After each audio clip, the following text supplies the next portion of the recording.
خير القرون مواقفا ومثالا تبعوا الرسول إذا سعى أو قالا كانوا هنا يسقون غيم حياتنا فمضوا وفينا ذكرهم يتعالى نحمده ونصلي على رسوله الكريم اما بعد. محترم سامعین، السلام علیکم ورحمۃ اللہ وبرکاتہ.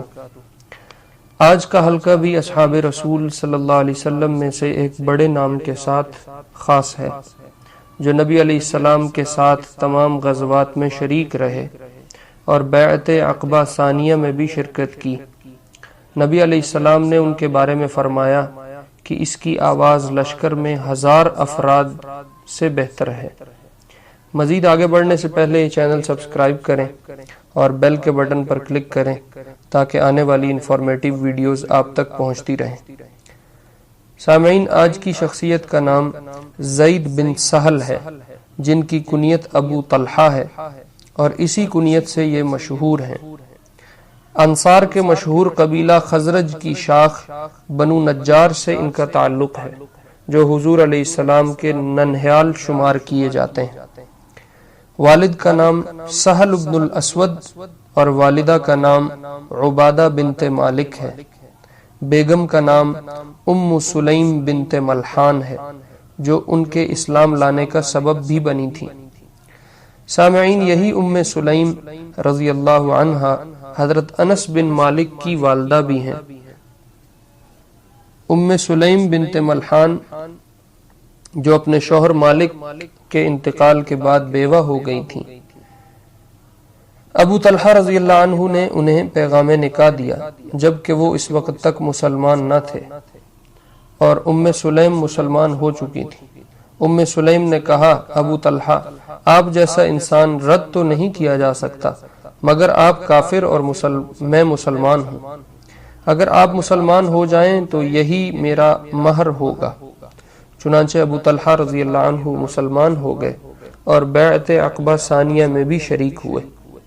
اس بیعت کے 3 ماہ بعد مدینہ کی طرف ہجرت نبوی صلی اللہ علیہ وسلم وقوع پذیر ہوئی تھی. آپ علیہ السلام نے ابو طلحہ اور ابو دجانہ رضی اللہ عنہما کو مواخات مدینہ میں بھائی بھائی بنایا. ابو دجانہ وہی ہیں جن کا تذکرہ اس سے پچھلی ویڈیو میں کر چکا ہوں. بدر سمیت تمام غزوات میں شرکت کی، احد میں خوب ثابت قدمی دکھائی اور چند گنے چنے تیر اندازوں میں سے ہوئے، یہاں تک کہ احد کے دن 2 سے 3 کمانیں توڑ ڈالی. حضور علیہ السلام کو کور کر رکھا تھا. جو شخص ترکش لیے ہوئے ادھر سے گزرتا، نبی علیہ السلام اس سے فرماتے کہ یہ ترکش ابو طلحہ کے لیے ڈال دو اور خالی کر جاؤ. رسول اللہ صلی اللہ علیہ وسلم جب لوگوں کو نظر اٹھا کر دیکھنا چاہتے تو ابو طلحہ رضی اللہ عنہ عرض کرتے، بِأَبِي أَنْتَ وَأُمِّي لَا تُشْرِفْ يُصِيبُكَ سَهْمٌ مِّن سِهَامِ الْقَوْمِ نَحْرِي دُونَ نَحْرِكَ. میرے ماں باپ آپ پر فدا ہوں، آپ نظر نہ اٹھائیں، نصیب دشمناں کوئی تیر نہ آ لگے، میری گردن آپ کی گردن پر قربان ہو. غزوہ حنین میں رسول اللہ صلی اللہ علیہ وسلم نے اعلان فرمایا کہ جس نے کسی کو قتل کیا اس کا سارا جنگی سامان اور اسلحہ قتل کرنے والے کو ملے گا. تو ابو طلحہ رضی اللہ عنہ نے اس دن کافروں میں سے 20 افراد کو قتل کیا اور ان کا سامان اور اسلحہ قبضے میں کیا. انس رضی اللہ عنہ فرماتے ہیں کہ حجۃ الوداع میں حضور علیہ السلام نے قربانی کے بعد جو حلق کروایا تو بال اتار کے ابو طلحہ رضی اللہ عنہ کو دیے کہ لوگوں میں تقسیم کر دیں. ان کے پاس کھجوروں اور انگوروں کا ایک باغ تھا جو اپنے درختوں کی کثرت، پھلوں کی عمدگی اور پانی کی شیرینی کے لحاظ سے مدینہ کے تمام باغات سے اچھا تھا. ایک روز اسی کے سائے میں نماز پڑھ رہے تھے کہ خوبصورت پرندے نے ان کی توجہ اپنی طرف کھینچ لی، جو رقص کرتا اور پھدکتا پھر رہا تھا. اسی میں کھو گئے اور نماز کا خیال جاتا رہا. جب نماز میں لوٹے تو بھول چکے تھے کہ کتنی رکعتیں پڑھی ہیں. نماز ختم کر کے رسول اللہ صلی اللہ علیہ وسلم کے پاس حاضر ہوئے اور اپنے آپ کی شکایت کرنے لگے۔ پھر عرض کیا اللہ کے رسول آپ گواہ رہیں میں اس باغ کو اللہ کی راہ میں صدقہ کر رہا ہوں، آپ اس کو جس مصرف میں چاہیں خرچ کر سکتے ہیں۔ انہی کے باغوں میں سے ایک محبوب ترین باغ بیروحا تھا جو بالکل مسجد نبوی کے سامنے تھا۔ سامعین، آج کل جو مسجد نبوی کا احاطہ ہے اس میں گیٹ نمبر 21-22 کے بالکل سامنے باب فہد سے داخل ہونے کے فوری بعد بائیں جانب چھت کے نیچے ذرا ہٹ کے قالین کے نیچے آج بھی اسی باغ کے کنویں کا نشان موجود ہے۔ اس کا پانی بہت عمدہ تھا۔ حضور علیہ السلام بھی اکثر اس باغ میں تشریف لے جاتے تھے اور اس کا پانی نوش فرماتے تھے۔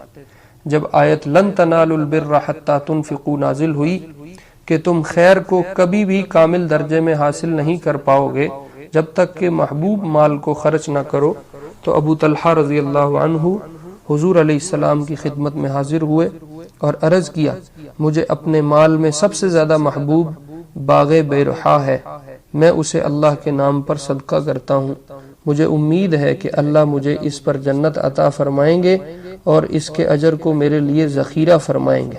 آپ علیہ السلام نے خوش ہو کر فرمایا واہ واہ، یہ تو بڑے نفع والا مال ہے۔ پھر فرمایا کہ میری رائے ہے کہ تم اسے اپنے رشتہ داروں میں تقسیم کر دو۔ انہی کے بنوائے ہوئے کھانے پہ حضور علیہ السلام نے دم کیا، جس کی برکت سے وہ کھانا جو 10 افراد کے لیے بھی ناکافی تھا 70 یا 100 افراد نے کھا لیا تھا۔ حضرت انس رضی اللہ عنہ کے بقول ابو طلحہ رضی اللہ عنہ انتقال تک کبھی بھی روزے کا ناغہ نہ فرماتے تھے سوائے مرض اور سفر کے۔ بغلی قبر بنانے کے ماہر تھے، چنانچہ رسول اللہ صلی اللہ علیہ وسلم کی قبر اطہر کی کھدائی بھی انہی کے ہاتھوں ہوئی تھی۔ جسم کے مضبوط، آواز کے بلند، چوڑے سینے والے تھے، سفید بالوں کو رنگ نہیں لگاتے تھے۔ حضور علیہ السلام سے 20 سے زائد احادیث نقل کی ہیں، جن میں سے 2 حدیثیں بخاری اور مسلم میں بھی موجود ہیں۔ سامعین، اگر ہم بات کریں وفات کی تو ابو طلحہ رضی اللہ عنہ 70 سال کی عمر کو پہنچ کر 34 ہجری میں مدینہ کے اندر ہی اپنے خالق حقیقی سے جا ملے، اور عثمان بن عفان رضی اللہ عنہ جو خلیفہ سوم ہیں انہوں نے ان کی نماز جنازہ پڑھائی اور مدینہ میں ہی دفن ہوئے۔ بچوں میں عبداللہ اور ابو عمیر تھے، دونوں کی ماں ام سلیم ہے۔ عبداللہ نے اپنے والد کی زندگی میں ہی انتقال کیا، جس کے صدمے پر ام سلیم رضی اللہ عنہا کا صبر دیدنی تھا، جس کا ذکر انشاءاللہ میں آنے والی ویڈیو میں کروں گا۔ سامعین، یہ مختصر احوال ابو طلحہ رضی اللہ عنہ کے تھے۔ اللہ ان حضرات کے طفیل تذکرے زندہ کرنے کے طفیل ہماری نسلوں میں اپنا دین زندہ فرمائے اور بلا استحقاق ان لوگوں کی صفوں میں ہمارا حشر فرمائے۔ وآخر دعوانا ان الحمد للہ رب العالمین۔ قدوة للسالك أقمار ليل حالك، هم قدوة للسالك أقمار ليل حالك، تنجي من المهالك، وهم منارات الوفا تنجي من المهالك، وهم منارات الوفا